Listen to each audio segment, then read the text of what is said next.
Hello, everyone. Welcome, Casey. And Casey is going to do a presentation on bringing people together in 3D. And without further ado, the stage is yours. Take it away. Thanks, Martin, and thanks, Global XR Conference. I'm really thrilled to be here today. This is my favorite subject. So I'm Kathy Moya. I am a Senior Customer Experience Program Manager. So that means that I work directly with our customers, and I take their feedback back to engineering, and I get the engineering people talking to the customers so we can bring you the best possible mesh. And so what I'm going to talk about today is bringing people together in 3D, all of the immersive types of things you can be doing in mesh. So this morning I talked about how to set up, or whatever timeline you're in, how to set up mesh and like all the nuts and bolts and IT Pro stuff behind it, but I did very little on the mesh experience itself. Here's where we're going to double down in both the mesh experience and also just thinking about 3D events in general. So some of the things I'm going to talk about are things that would also apply to any other 3D platform. And there are a lot of them out there. And there are a lot of really great ones out there. So we really will just want to bring people together in these immersive experiences and make sure that they're as comfortable as possible. And then I'll talk specifically about some of the pieces of mesh. So what we're giving you in mesh, there's avatars, but the avatars aren't really immersive. That's just a way that I don't have to be on camera all the time talking. What we're really going to focus in on are the immersive spaces for teams. So just built right into the Teams experience. And then also the standalone mesh app where you can do a lot of customization. So there's just like all kinds of demo fodder for this presentation. Oh, there's my avatar. Hi, avatar. Okay, so if you do want to use avatars, it's pretty simple. I talked about how to set it up this morning, but when you go into your meeting, if you have this little avatars and effects thing down here, you can just click that. It means, yeah, avatars are available. You might have to install them first in Teams, but they're just in Teams, really easy to get to. And getting into the immersive space is just as easy. Once you're in the meeting, you go up to the view menu here, and then rather than being in gallery or speaker, you go into immersive space. And assuming you already have your avatar set up, you can just go right into that immersive space. There's nothing additional to install, no other accounts to create. So already this is going to put you in a much better glide path to get people into immersion than all the other stuff I've been trying to onboard people in for years.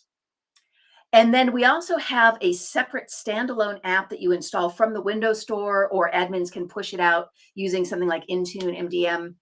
And then it's just a separate app that's running there that people have to go launch.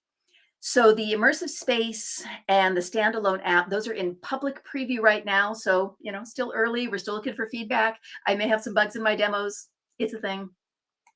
Like to live dangerously. When you're using this, you will have the opportunity to either use a Quest 2 device that's supported at public preview. If you're using Teams, you need to use the Teams desktop client. It doesn't work in mobile or the web client at this point. And then if you're using the standalone app, then it's the store app on PC. That's all we're supporting at this point.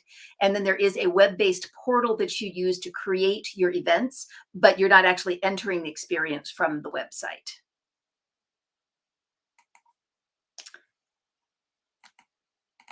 Go. So first I want to talk about this whole immersive thing. Now, the word metaverse got kind of overdone and never really explained all of the pieces that we really want to talk about here today, which is you go into something that is immersive and you kind of forget that you are doing anything else other than being in that event. So one of the ways you can do that is good old 3D here. So I can grab my headset, I can put it on, and then when I'm naturally turning my head, everything I'm seeing is being rendered in this headset. And then my avatar in the space is also going to be moving its head the same way. So if I'm nodding my head or shaking my head, that's all going to happen there at the same time. And then, of course, I'm using controllers to kind of get around there. So I don't see anything except my virtual world. There is no phone. There is no email. I am completely immersed. And that's great. But we know not everybody's going to go out and buy a bunch of these headsets, even Quest 3s. They're expensive. They're consumer devices at this point. They're still a little tricky to manage. But in a 2D, we've been doing this from gaming for years, right? So if I turn my head physically, I see my craft room that I'm presenting from. But if I turn my avatar's head, my avatar sees things and my POV changes, my point of view changes as I move my avatar around. And I don't have hands from the controllers, but I can move the avatar's head, so I can still nod my head and shake my avatar's head there. Does let me multitask. That can be good and bad. When I'm running events, and I run a lot of events, I always run them from 2D. I don't try to run them from headset. If I'm a speaker, I might go in headset because then I can have my hand motions. But all the stuff I'm keeping track of, I'm usually better off in in 2D. And I still get the illusion of surround sound. And let's look at what we mean by that. In why use them. I'll give you kind of a crash course here in what we call spatial audio. So in standard audio, like we're doing, in StreamYard, if we were in Teams, every little person in the little box, one person speaks, then the other person speaks, then the other person speaks. Because if everyone tries to talk, nobody can hear each other. But with spatial audio, everybody can be talking at the same time, but you just hear what is closest to you at any given point. So I could be standing in the middle here. I would hear both conversations. The person off in the corner is probably not going to hear much of either unless they move closer. And then the closer you move to someone, the louder they get in your ears. So that's how you can have like a true social, true happy hour kind of experience. Now, the other thing that this gives you is what I call free range conversation. So it's static, you're in a box. That box is wherever the box is. Even if you use the beautiful together mode here, so you don't see the box, you're still kind of stuck. You show up in wherever Teams decides to put you. But when you mock your avatar into a space, you can walk around that space anytime you want. And if you don't like the conversation you're in, that's great. You just move to the next conversation over here and say, I'm going to get a virtual drink. I'll see you later. So you have agency, and you can also kind of walk the perimeter, be the fly on the wall until you hear a conversation you want to join. And so that also has its good and its bad points. We'll talk some about that. So the other thing that you can do in these experiences, you can be totally immersed under the sea with whales. That's from our World Economic Forum. Takeda built this beautiful amphitheater. I spent my Friday afternoon just an hour ago. I was hanging out in the beach cabana, getting my avatar tan over here. Just all sorts of great things that you can build, outer space or, rocket to Mars or a digital twin of your actual, meeting environment. But I'm not saying that immersive is the best for every single thing. Teams and Teams Live still definitely have their place and are still great. So I would say use immersive if you have headsets, if you want to reduce multitasking. If you don't want to go out and buy them headsets, okay, they're going to multitask. That's just how it is. But you can still use it before and after presentations to socialize, or even during if you have intermission. I went to a fantastic conference in virtual reality where they had all the best speakers on the topic, but they never let us talk to each other.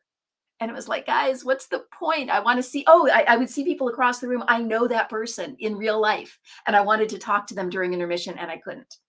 So let people talk. And when you go to an event like Ignite, it's not just about open brain insert content. It's really about everyone sitting there together in that busy conference room space. Sometimes on the show floor, we've set up stages, it gets very chaotic. And everyone's kind of coming together to listen to it together and maybe talk to each other afterwards. Gosh, can you believe they did that, right? And then, of course, virtual happy hours, booth experiences. You could create a whole expo in there and have people go booth to booth. You could have people trick or treat in VR. It's also good for guided tour experiences. So you set up kind of museum-like exhibits and people walk between them either alone, or I would prefer send them in a group, make them take selfies together so that they're experiencing the content together. That's the strong point of immersion. But Teams and Teams Live, hey, you want to have everyone on one set of content, one shared experience, stick with Teams. It's great. Or I guess there's something new in addition to Teams Live now. I forget what it's called, but yeah, Teams, good. It's scalable. You can go to hundreds and hundreds of people, thousands of people now, I guess. You have Q&A. It can be easily moderated. You got all your text chat over there, and it has text chats. And if you really need to see the faces, sometimes, really the face is going to be best. But what I find is, even when it's an avatar and when people are watching it from a distance, you still get that more real life kind of feeling by looking at that avatar. And, in terms of accessibility, there are still some issues. Immersive space is still very young. So it's not what I would call the best of immersive experience for everybody in the world. But if you stick in Teams and Teams Live, we have things like text to speech. We have, accommodations, screen readers built in for people. So if you're going to plan for immersive events, this is before you even start dragging people into the space. There are some things that I think it's really good to think about. So one of those is you are going to get objections about, this VR thing. And I was like that too. I thought VR was just for like the nerds with the headsets. I didn't think it was for someone like me. And so you get people say, I don't have a headset. Or they'll say, why should I care about VR? I don't get it. And it's so cartoony. So common objections. And of course, you don't need a VR headset because we've already said Mesh makes a very good experience on PC. And we do try to keep the experience with PC and headset equal. So you are both full citizens in that event that you're in, regardless of the endpoint you're using. And it is very hard to explain to people why they would want to do this experience until I drag them in there. I will find that when I do an event, there may still be 5-10% of the people who are like, yeah, tried it, don't care. And then I get 80% in there who are like, okay, yeah, I get it now. This is cool. I would do this. And then I get like 5 to 10% who are like, oh my gosh, this is the best thing ever. I want to use this for everything. So and I've had people end up in that last bucket, but not until I get them in the first place. So you really just got to try to drag them in any way that you possibly can. And yes, it is a bit cartoony. There is a phenomenon that people talk about called uncanny valley. And that means that you are in some kind of experience that looks like it's real life, but it's not, and it's just subtly wrong. And so the best way to think of this, if you see mannequins in department stores that creep you out, it's usually because they're trying to look too human and they are not human. Movies can do this. Polar Express got a lot of flack because of the motion capture, making people look just a little, almost too lifelike, but not lifelike enough. Is that uncanny valley? So that's why, at the moment, we've gone for some cartoon. There are a lot of conversations on all the platforms about how to best express this. But, at least now you know why. Also, though, the avatars can provide better expression for some people. It can feel more like them and how they see themselves rather than what, physical manifestations they actually have. So it can be a really good kind of diversity experience and inclusion experience as well. So speaking of inclusion, here are my tips for how to welcome people and try to make them feel at home. So first of all, don't start off with the CEO is speaking in 5 minutes and oh my gosh, you did not read the instructions and now you've got to go and do all of the stuff and you're going to be late. So I try to have warm-up events if I can. If I can't, I set my agenda so that I have about 10 to 15 minutes at the beginning where the CEO is not speaking during those first 15 minutes. And then start whatever program I'm going to do after people have time to go in and do whatever tutorial they might not have done yet, and just learn to walk and talk. That's the most important. And so very often what I'll do is you can usually set where in the space people appear. And I try to station somebody there and design the space there so that as they spawn in, maybe they see a poster that tells them how to walk and talk, or an agenda so they know, hey, you're not late yet. And have someone there to say, here's how you walk, here's how to unmute. And I find if people can walk and talk, they're probably going to have a pretty good experience. But the thing you have to remember, I said, it's a lot like life. And that means that you have people in the US, we say wallflowers, the people who are just standing against the wall and not dancing. People who are shy in real life about going up and talking to people are probably going to be shy in your virtual event as well. So you really have to think about how you want to design the experience to pull those people in. I found, for example, having sound checks happening during that time is a bad idea because it stops people in the room from talking. But having people walk in where I've staged people having multiple conversations, then they come in and they go, oh, we can all talk. And maybe have the greeter who's trying to get them to walk and talk, invite them to go over and join a conversation, to join a space. Then they start getting the idea, oh, multiple conversations, got it. And they're going to feel more like a part of the event. I mentioned accessibility and saying, yeah, it's not where we would really like it to be. Microsoft as a company really values accessibility. I will say Mesh is not accessible. A lot of platforms are struggling with this one. So you want to think about ways that you can accommodate people, using guides for people who are blind, pairing them up with someone who can narrate the space and help them move around. Maybe having something else that can somehow capture the sound at least and put it in some kind of text to speech. And so we do have a guide on accessible events. Someday I hope to have a lot more to say on this subject. But another important piece of inclusive events is making sure that people are behaving appropriately in events. So you want to think about all the people you're bringing in, think about who's going to be there, include people who might be underrepresented in advance so they know. If you know you have people who are blind, bring them in and have them comment before the event, not showing up and going, oh my gosh, I can't, participate here. Have a code of conduct and post it. This is virtual space, so I can put up posters. I can have my code of conduct there, and also make sure that people know what to do if there is a code of conduct violation. Who do they talk to? In virtual space, it's pretty easy to eject, people usually. And I don't find this is an issue so much at the kind of events we're doing in Mesh, which are enterprise events within a single tenant. But, it's not a guarantee. You still need to know what to do and be ready to be able to kick people out of there. So specifically, if you're going to do some Mesh events, here is some planning information that you want to think about. We have the two experiences I mentioned, Immersive Space, which is built into Teams. So it is absolutely the easiest option. You say view Immersive Space, 2 clicks, boom, assuming you have your avatar and yeah, you accept some legal stuff and say, yeah, I want to join the meeting. But basically you're in, it's very easy. But Immersive Spaces can only hold 16 people, total cap, end of sentence. Mesh Spaces, the Mesh app, you can have up to 200 people, but what we have to do, still remember this is still preview, we have to divide those up into rooms of 16 people each, or whatever max you set. You can set a lower max if you want. So if you have 50 people, you say, great, I will have 5 rooms of 10. And that will let you scale.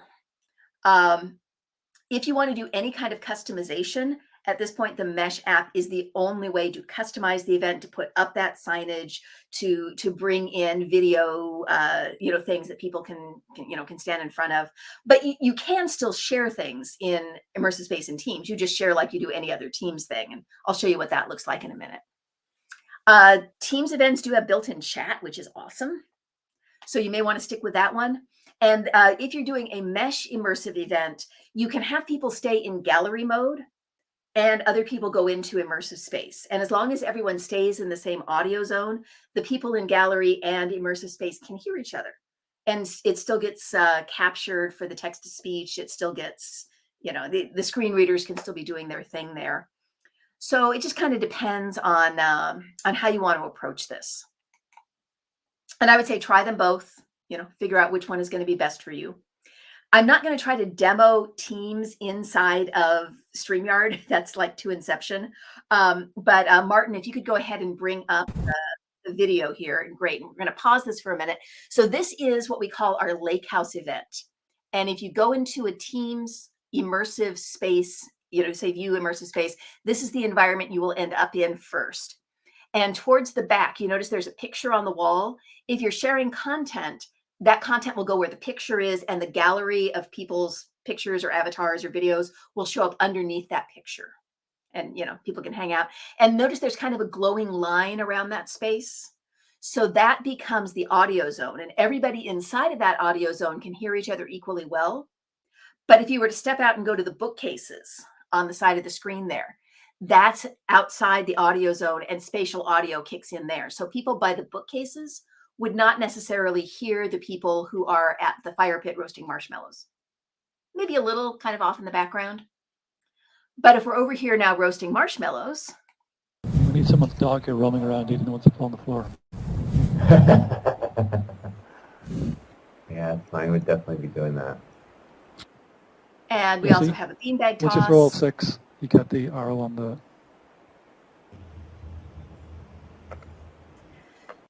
So these are some of the experiences that we've built into that environment. You can also switch environments using the buttons along the bottom there. There's one that shows the seating layout, and then the one in the middle will let you switch to the Oasis environment. So it's kind of a desert environment. And it has a couple different seating layouts that you can change. So you can have little breakout tables, or you can have, one big kind of circular table going on there. Okay, so we can go back. Thank you. So that's what it's like in Teams. Remember, you just say view immersive space, you're in. And things I would recommend, if you're having a meeting in Teams already, say, hey, we're going to take the first 10 minutes and we're going to go into immersive space together. And there's a little tutorial. There's a first run experience. So give people a chance to walk through that. And, kind of start it as an icebreaker way for your meeting, or, go in and actually do icebreakers. I hardly recommend pairing people up and having them talk outside of the audio zone in those spatial audio places, so that they get the idea of, oh, we can have conversations. So give them an icebreaker question like, what's your favorite food? And then have people switch and talk to someone else. What's your favorite food? And switch. What's your favorite food? There is an icebreaker thing built into the lake house. You click it and a question comes up, but that's all inside the same audio zone. So I still find it's better to get people out into spatial audio, multiple conversations. You notice there were beanbag tosses, so you can use those, the cornhole boards there. Or you can think of other things. What could you do with beanbags? Have a relay race. What other games can you play? You could do Simon Says. Simon Says, send heart emojis. And there's a little thing there to send emojis. Simon Says, turn around, and you can spin your avatar around. So, lots of different options of things you can do. Just get people in and get them comfortable, preferably before you have a big event like your CEO speaking to everybody, where they're going to panic. It's also very good to get your leadership in something like this early and get them used to it, because when that CEO shows up, you want the CEO to have had immersive experiences before she's talking to, everybody in a standalone event. Or at least do, some small test events in the standalone app. So speaking of the standalone, I said we're going to be demo heavy here. I am going to show you what it's like when you go and create an event, launch the Mesh standalone app, and go into an event. And then I'll show you how to do some customization of that event and talk about some of the more complicated things that you can do inside of an event here. So I have portal.mesh.microsoft.com. And under portal, I have a couple different options here. So home shows me a bunch of things. Events is obviously where I'm going to go to create events. I can also show environments. Now, I talked about this in my presentation this morning. An environment is something that comes straight out of Unity into Mesh, no customization. And then what I do is I create a world to hold those environments. So over here, I could say from world, and I can say, show me everything that is Contoso HR, and boom, I get a bunch of worlds. Now, each of these, or a bunch of environments, each of these environments can have templates. That is customization applied to an environment. So environment plus customization equals template. This one has 5 templates that I've done. So I can just have a whole bunch of things down here. And if I want, my Oasis with a dinosaur, great. When I'm creating my event, as you'll see, I'll be able to set that up. It's pretty easy. So I'm going to do a very basic event first. And you can set the start and the end time. If I start it at 3:30 Pacific time, I will be able to go right into that event because the doors open 10 minutes before. So if you want to go into your simple event, but you set it at 4 o'clock, you're going to be sitting there waiting until 3:50. So, just think about when you want to schedule this. If you're going to do complicated events, it doesn't matter when I'm going to do those. I try to set them a week in advance. So I have time to go and customize the event first. Whatever description you put here will show up in an Outlook invite for them. So you can give lots of descriptions here. You can make it very little, whatever you want. And I can do a thumbnail if I want to. So I have my, gotta have my Contoso all hands. Well, we'll just go with the dinosaur here. And then you have a choice between a single room and multiple rooms. I'm going to stick with single room, and I'll come back later and talk about what happens with multiple rooms. The very first event that you do here, if you've not uploaded any environments, if you've not customized any, just start with an environment. And we give you 2 default ones to choose from, Meadow or Oasis. So I'll go ahead and I'll pick Oasis here. If you have created additional worlds and templates, then you can go in here and pick them. Organizers and co-organizers. For your first test event, just do it for yourself, because as soon as you add somebody as an organizer or attendee, it's going to show up in their Outlook calendar. And especially if you're setting something like less than 10 minutes from now, 15 minutes, it's going to pop up and they're going to go, wait, I'm missing a meeting. So I usually wait and add my co-organizers and attendees later when I'm really sure I want it to show up on their calendar. Yeah, you can do what you want, but I'm just going to go ahead and say create event. And boom. If I come over here and look at Alex's calendar,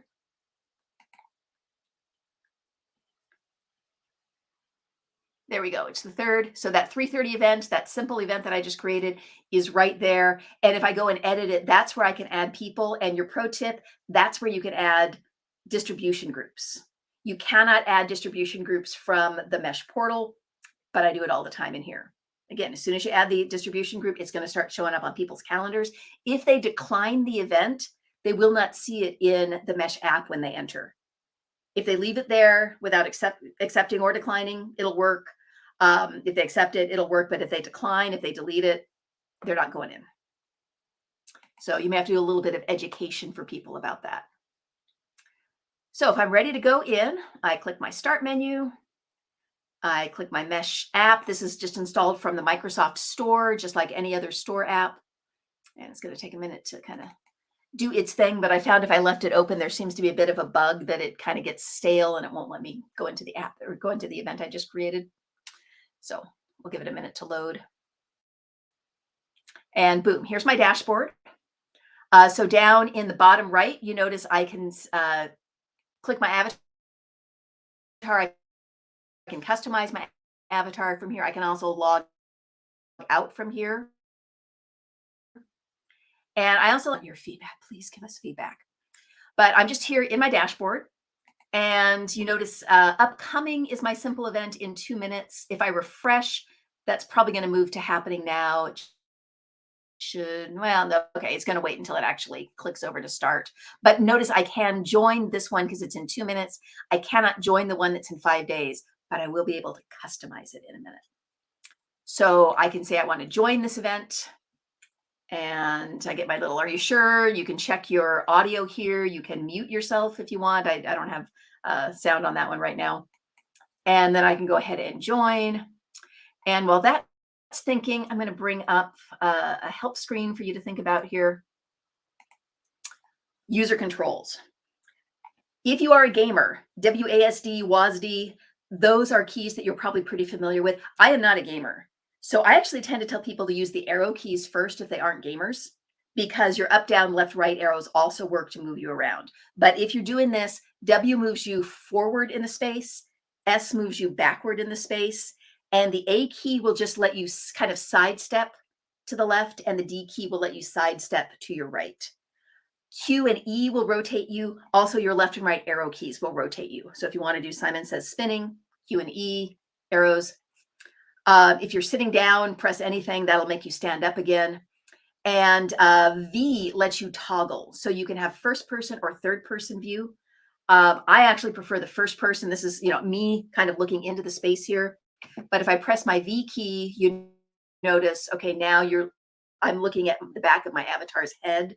Some people prefer that because they're used to 3D shooter games like that. Whatever you like.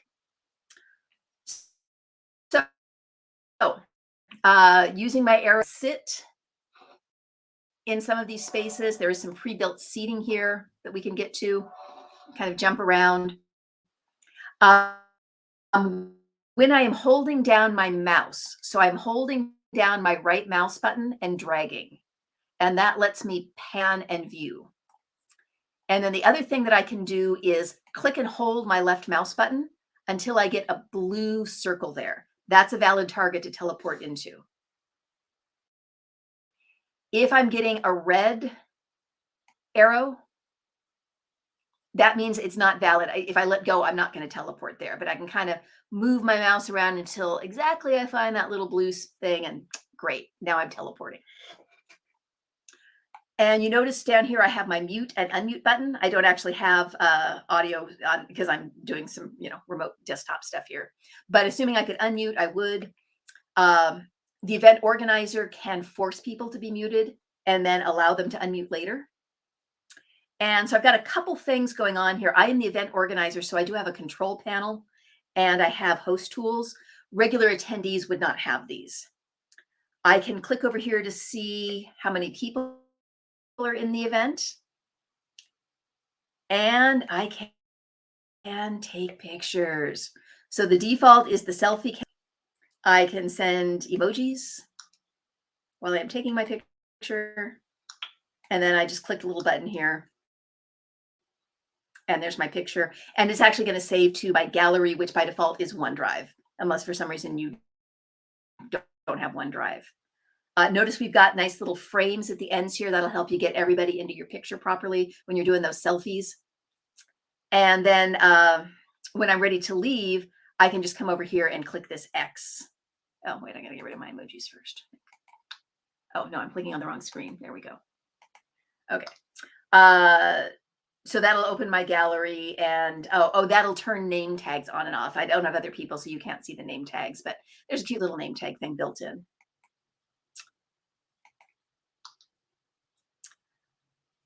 So that's kind of my basic event tools of what I'd be doing in here. Now I want to show you a more complicated event and talk about some multi-rooms and some of the customization that you can do.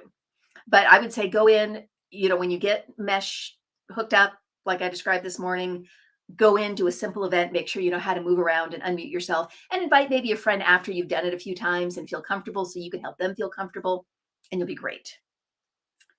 So I'm going to exit this room, but I'm still in the Mesh app. I can also quit the Mesh app up here in the corner, but this will give me a rating. Skip that. And I can come back to the dashboard. So you notice my simple event happening now. Yay. If I want to create a complex event, I do need to go back to my portal. And I can come to my events page over here.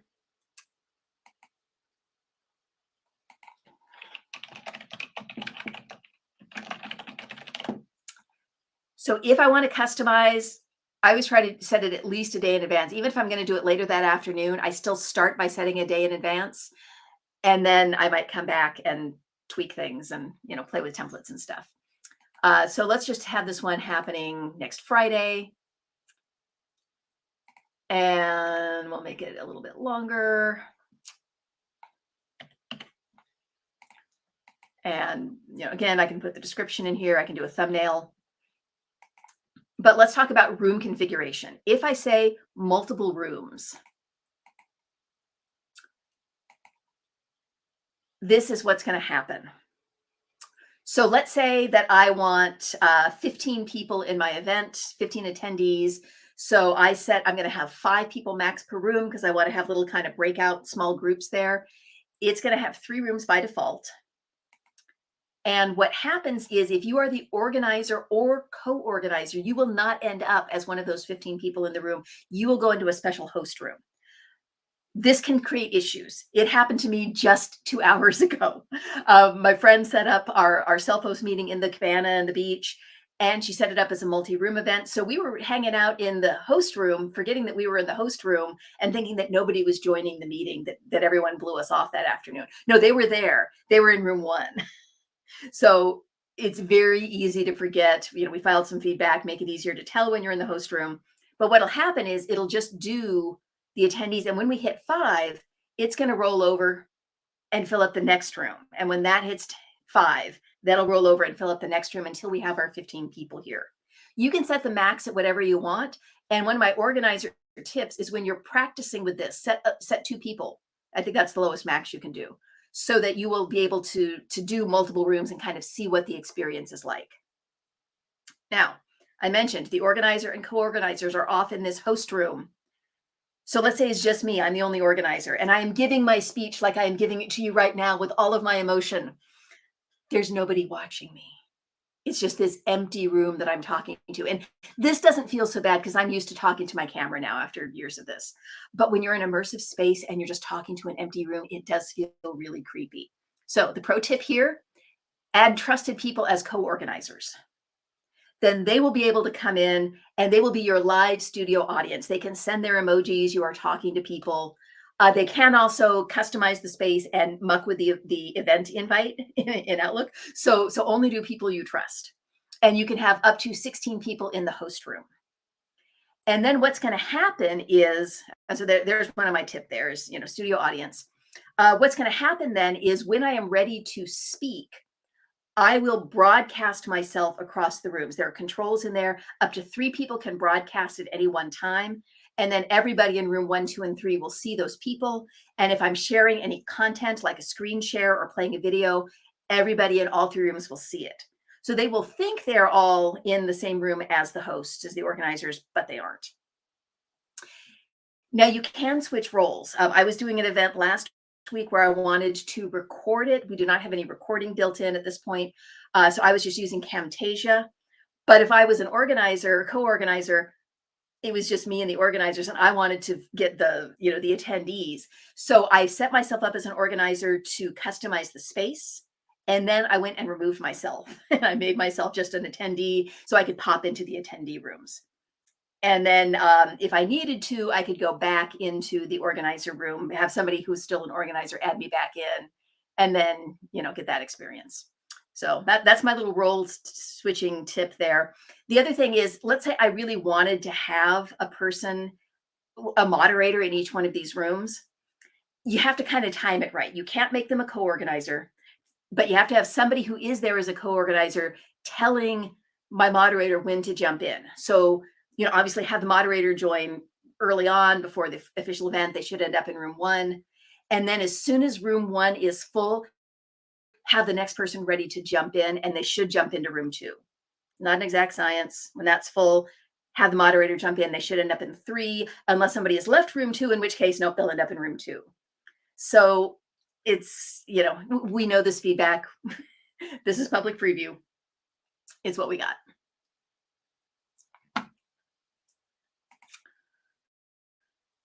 All right, worlds. Worlds, as I mentioned, are a container for environments, which you get straight out of Unity, and your templates here.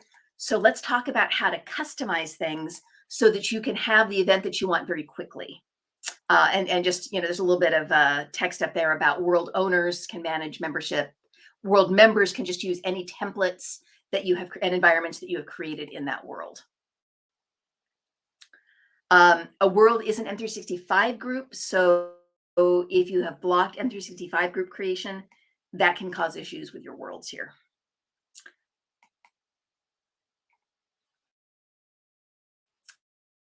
So for my complex event, and I've just got a couple minutes here.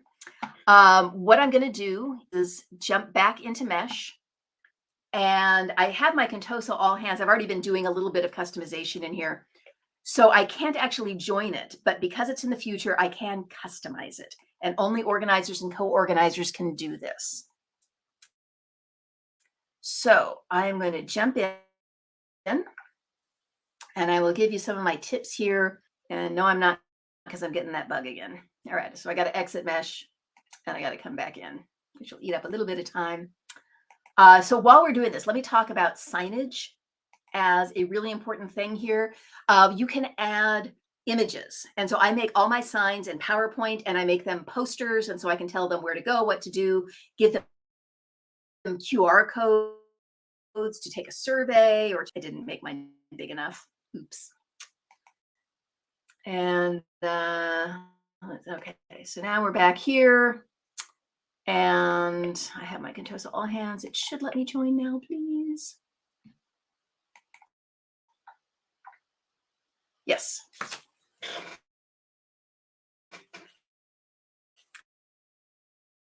File feedback for bugs. So this is what we call the Meadow. And so again, I'm using my little, click my right mouse button and drag. Oh, look, here is a code of conduct for the Global XR conference, because I might want people to see that as soon as they join. Did I freeze? Okay, I think I'm moving again. So the way you would do this is first of all, you want to make sure, or SharePoint, either one will work.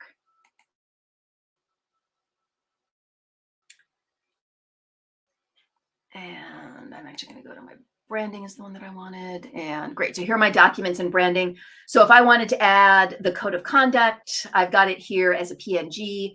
If I want to add a dinosaur that I took out of the PowerPoint clip art, because yes, you can do that. You can go and add any of the stuff. You have to put it into a PowerPoint first so you can save it as a PNG separately, and then you can bring it into this environment. So if I wanted the dinosaur, I'm going to come over here and I'm going to say share and get that share link. Then I'm going to go into Mesh. And so over here, this is my customized, my environment editor. And I can add 3 things right now. I can add a screen share, a video, or an image. And for the video and the image, like I said, those have to be in SharePoint or OneDrive. I click that. It says over here, here's my URL. So I'm going to put your images, or naming each of the objects that you're putting in here. So if this is going to be something that I want to turn on and off later, or maybe this is a poster or a character, I try to kind of put what it is first. So it's going to be grouped search, because I'm rename that the orientation. And right now my dinosaur is showing this back plate here, but I can turn that off, and then I will have this lovely little transparent dinosaur just hanging around. I can put him anywhere I want. It's really cool. I can invisible, and I have a dinosaur and a zebra and flower pots. Turn this on. Now it won't be in the environment editor. There's a host panel where I'll be able to add the things I want to turn on and off. So there's my dinosaur. I can also add videos, but what I'm going to show you next is the screen share, because I find the screen share, for one thing, it's something that everybody always wants, and it can be a little tricky to add it. So up at the front of my room there, I have 2 screen shares. So I'm going to add a 3rd screen share. When I share my screen, the same. The heck is this? It's because you're close. So if I back up, I'm pressing my down arrow key, and so this is in 3D space. If I want to kind of walk around here or teleport around, I can say, oh, great. There's my screen share, kind of right. And I can drag here. I can click it and I can drag it and put it up against a wall, spin it upside down, change. That is going to help show where it ends up because you're looking at it in 3D here. So that's one of your tips. The other tip, and this is in the help docs, but I missed it the first few times, is if you want to move the thing further or closer, you can hold down your Alt key and then drag your mouse. And if I move my mouse down on my desk, it gets very close again. So that is a great tip, especially if you're trying to place things. Alt, I think, away is how I remember that. And Shift, I think, size. So if I hold my Shift key and move my mouse back or forward, I can make that much bigger or smaller. But I also can just use the corner elements down here. And that will help me resize things. And I can also spin it around. So one of the things, XR logo right on the stage there. I just made it transparent, use the transparent one, and it was great. It just shows right up there. When you do a screen share, it does not bring the video in. So if you want sound in a video, what you have to do is actually put a video element in front of it. And then you can make the video hidden and bring it up when you need it. So I know we're just about out of time here, but let me show you the host panel over here. So I can click my host panel. And if I'm doing a multi-room event, I will be able to see all the rooms here and I can see how many are in them. That's how you know how to try to stage people in there. And this just lets me see everybody in the room that I'm currently in. And if people are broadcasting. And over here, I have a megaphone, so everybody in my space can hear me. If I broadcast myself, everybody in all the rooms can hear me, and it will automatically megaphone me. Now, I'm not in a multi-room event here, but I could otherwise. And then we have the screen share is up here in the host tools. So if I have a PowerPoint presentation, I can just go ahead and share that. Like I can share, the PowerPoint presentation I'm currently in Inception. When you share something like a PowerPoint presentation, it's actually going to be in a separate window that's kind of hovering above. So it looks like it's, if this is a smaller window here, it'll be kind of above this, but people are actually seeing, the full share, the window there. It's still preview, and see if I click on that, the window goes away. So you got to kind of, go and find it again down here at the bottom and bring it in, or go find your PowerPoint again to bring it up. So those are the things that I find people tend to get. And let's see, I know we're at time. If people have questions, you can go ahead and start throwing some questions in. And let me know what you would like to know about using Mesh. Hi, Kathy. There's 500 questions and lots of comments. Let's go really quickly through a very few comments. I know you've probably, is there one after this? Yeah. No, there is not. So we're fine, I think. However, I There's no think your session after. computer is a I will little stay as long as struggling people have with. questions. Okay. If there's nothing after, Yeah, I okay. got time. Yeah, I'll check if the organizers let us do that, but I think it's fine. I think your computer is struggling a little bit with Mesh and StreamYard and everything open. Anyway, Okay. so let me go quickly through a few comments just from the beginning, and Yeah, then let me we'll just exit go out of right.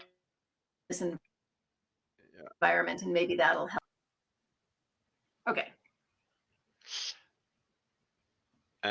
So in the beginning, there was a comment on the presenting Is that in better? a headset for. Yeah, I think so. Let's see. I can also Yes. probably remove it from the. Let's see. Let's have it like this for the moment, and Okay. if we Sure. need Mesh again, we can open it up again, I think. All So right. so there was the comment on being immersed if you're a presenter. Yeah. Then your comment on have intermissions, let people talk. Totally, I know this from myself. At conferences, this is why you go to conferences, and if you attend them Yep. virtually, you have to have the same thing. Yeah. Otherwise, just watch a recording. Yeah. Then also having VR to be immersive. Then Saskia wrote she loves the tips on how to make the events more inclusive that you had in the beginning. People were commenting on to have built-in chat is super good, helps to have different channels. Then comes the first question, and then it was discussed actually in the chat already. People were like, hey, I have access to the beta and I can say, yes, you can do it. So Yes, Callahan Judy wrote, is there. Okay, yeah. So Callahan says, done it. Yeah, it's a little tricky. The way that you can tell when you're in an event, if you look at the name tag of the participant, they'll have a little VR headset logo on it if they're in headset, and if they don't have that, they're in PC. and then they commented further, like I skipped a little bit, but it was still about the back toss game. And then, of course, they can't wait to try it out. And so then the first question, let me skip a couple where they just discussed that they want to meet. Yes, here, this was one where that was a question. Like, was this correct? Right mouse button for dragging around? Yeah, when you're moving your head around, you drag the right mouse button, and that's going to let you, nod your head, look around. Yeah, that's what it is. So, yeah, that might be, maybe it's configurable at some point. File feedback. The emojis in selfies. Yep. Then there was a question on the avatars, the facial expressiveness, and also that was discussed again. I don't know. It was like not that they've seen, but I'm not sure. Maybe you can comment on this. Yeah, so there is a little bit that goes into definitely the eyes move, the mouths move a little bit. I don't know how much it's trying to do the sentiment. If you're doing a Teams meeting and you are saying something very positive and affirmative, we are doing a little bit of sentiment analysis to kind of make the avatar go, oh yeah. I've noticed my avatar kind of nodding my head sometimes at me. Then they were loving your workarounds, like showing how you can do things. Yep. And like saying like, hey, this is a clever workaround. And so then now these are also questions. QR codes or posters in Mesh, can they be hyperlinked? Can they be saved so you can actually do post meeting questionnaires and stuff? No hot links at this point. There is something that you can do. You have to have the Unity programming side. There's something called a web slate that you can put in there. And so that brings up it's not exactly like the screen share is just one person doing it and they're the only person interacting. Web slates are interactable for everybody. And so you could put links there and then they could hyperlink from that, but that's going to require Unity rebuilding your project, uploading it as an environment. Can you control the spawn points? You said you can control, but the question is also where they face. In Unity, you cannot put spawn points in the app. That's not something you can add right now. I know. File feedback. It's preview. We know. Then a comment on the editor that they're loving it. And also then the comment also on a QR codes that if people join in 2D, that this is something that in the beginning they will probably be able to use if that's possible. I think I can answer this, but you can also comment on this. It was a question about the 2 panels on the side, Yeah. and you clicked in the middle, but then they were gone, but I'm not really sure, and they had access on both sides, but can you Yeah, actually... they're up there. I get really good at using my A and D keys to step left and right so that I can get in frame what I need to get in frame. File feedback. Yeah, we should just copy the chat of the YouTube and say, here are the things, or have them more transparent, because it was then is there a similar functionality in the editor in VR as well as in 2D that you can move around in the immersive environment? You know, I want to say yes, but I've just realized I don't know that I've ever actually done it. I'm always a little hesitant to do that. So if it's not there, then I know that we're working on it. But yeah, we try to keep the immersive, or we try to keep the Quest and the PC apps pretty similar. I think that's as much as there is. There was a lot of discussion in between that I skipped now because trying to keep everyone's time, but I was like, yeah, you're going to answer that like super quick and it's going to be super fine. I think there's probably in the session this morning, I posted a link, but still it looked like some people are part of the preview and or the beta and can use it. Others maybe not. Can you... It comes down to licensing. Yeah. So if you have a regular Teams license now, you can use Teams Immersive Space in public preview. I have to put the asterisk that, like, you don't need to have Teams Premium to use Immersive Space, but it does have to be one of the supported SKUs. So EDU SKUs are not in that at this point.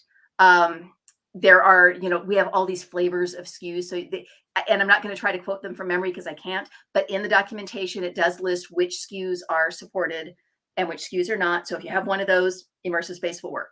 To use the standalone Mesh app, you must have Teams Premium for that. And there is a 30-day trial that you can get for Teams Premium. Other than that, you got to buy it. Yeah. So Callahan writes, we'll be filing feedback for sure. Good. And also Drew wrote, thanks for the great coverage using Mesh. And maybe another question here, if you create something in Unity, you can bring this over. Can you control everything in Unity and then you can't do much in the editor? You discussed this, but yeah. So what I showed in the editor is kind of what you get right now. So you get the videos, the screen share, and the images. And in Unity, you can do the web slates. You can do a whole bunch of stuff. It's not the entire range of what Unity can do. There are some things that we've had to limit, especially in terms of Unity scripting. But we do have some cloud scripting you can do. That all gets in the developer part, and I can barely spell C#. So, I'm an IT pro gal, and so that's kind of how I approach it. And there is information, like there are some toolkits that you can bring up. Of course, you've also got to have proper Unity licensing for all of this. So, that also gets very expensive. And cool. I think people are really looking forward to getting their hands on things and trying it. And it has been commented on, like, yeah, I've tried this and I know it's preview, it's beta, it's you get used to it and you learn it, and it will further develop. And yeah, so it works. So yeah, awesome. I think that concludes this session. All right. Thank you so much, and take care. Thanks for coming.